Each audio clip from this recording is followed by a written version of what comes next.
So let's talk about short polling. To understand it, we first need to think about how client and server communicate. The client is basically whatever is on the user side, a browser, a mobile app, anything that needs data. The server is on the other side, holding that data and waiting to be asked for it. In short polling, the client takes the initiative. It sends a request to the server. Do you have anything new? The server checks and responds immediately, and the connection is closed. That's one cycle done. Then after a fixed time interval, the client does the exact same thing again and again. It just keeps asking on a timer, no matter what. Whether there's new data or not, the request goes out, the server responds, connection closes. So the client is constantly knocking on the server's door at regular intervals, every 2 seconds, every 5 seconds, whatever you set it to. The server just answers the door each time, says, "Here's what I have," or "Nothing new," and closes it again. Alright, so let's actually see short polling in action with some real code. First things first, we need to install our dependencies. So go ahead and run that pip command on your screen. Now let's take a look at the Python side. We're using FastAPI here, which is a lightweight web framework. We have a single endpoint called /messages.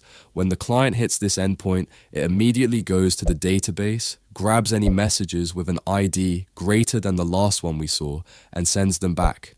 That's it. No waiting, no holding the connection. Just ask, respond, done. Now on the front end, we have a basic HTML file, nothing fancy, just loads our JavaScript file. And here's the JavaScript doing the actual polling. We have a function called fetchMessages that hits our /messages endpoint. The key part is at the bottom, setInterval. This tells the browser to call that function every 2 seconds, forever, no matter what. New data or not, that request is going out. Alright, now let's set up our database. Go ahead and run that create table statement in PostgreSQL. Great, now let's start our Python server. You can use the command on your screen for that. Now let's open index.html in the browser and pull up the console.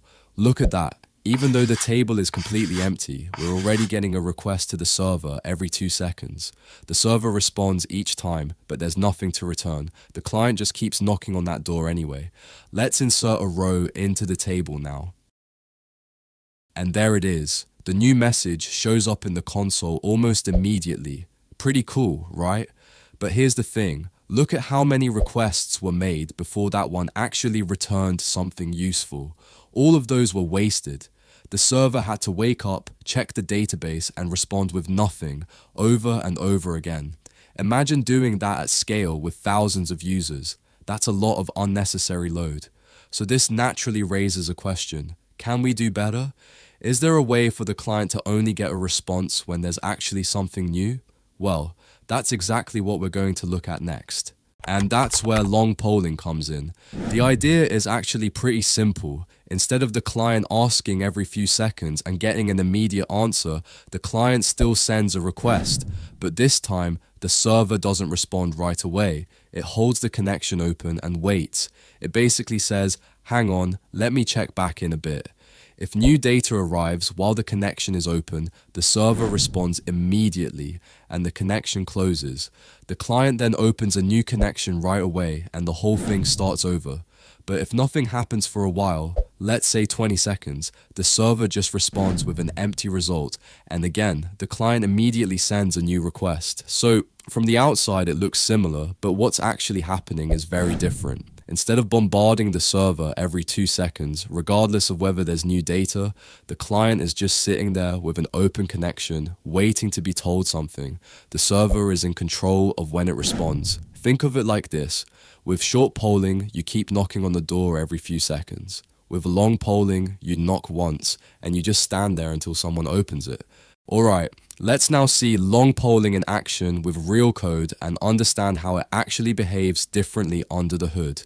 Let's start with the Python file. We still have FastAPI, same setup as before, but this time our endpoint is called /poll, and this is where things get interesting. When a request comes in, instead of immediately querying the database and returning, the server enters a loop. It checks the database every 5 seconds. If it finds new messages, it returns them right away. But if there's nothing new, it just keeps looping, and it will keep doing this for up to 20 seconds before it gives up and returns an empty response. The connection stays open that entire time. The HTML is the same as before, nothing changed there. Now the JavaScript. This time we don't have a set interval. Instead, the poll function calls itself. Once the server responds, whether it has data or not, the client immediately fires off a new request. And if something goes wrong, it waits 3 seconds and tries again. So there's always exactly one open connection to the server at any given time. Alright, let's recreate our table in PostgreSQL. Same structure as before. Now let's start the server back up. You can use the command on your screen. Now let's open the browser and watch the console and network tab. Notice something. Unlike short polling, we don't see a flood of requests every 2 seconds. There's just one request sitting there, pending, waiting. The server is holding that connection open and checking the database every 5 seconds in the background. After 20 seconds, with no new data, watch what happens. The server returns an empty response, and immediately the client fires a brand new request. So the cycle resets. Now let's insert a row into the table. The server is currently in that 5-second sleep cycle, so it will catch the new data on its next check. And there it is. The response comes back with our new message. No wasted requests, no constant knocking on the door. The server reached out to the client the moment it found something new. That's the core difference. Short polling asks repeatedly whether you like it or not. Long polling waits until it actually has something worth saying.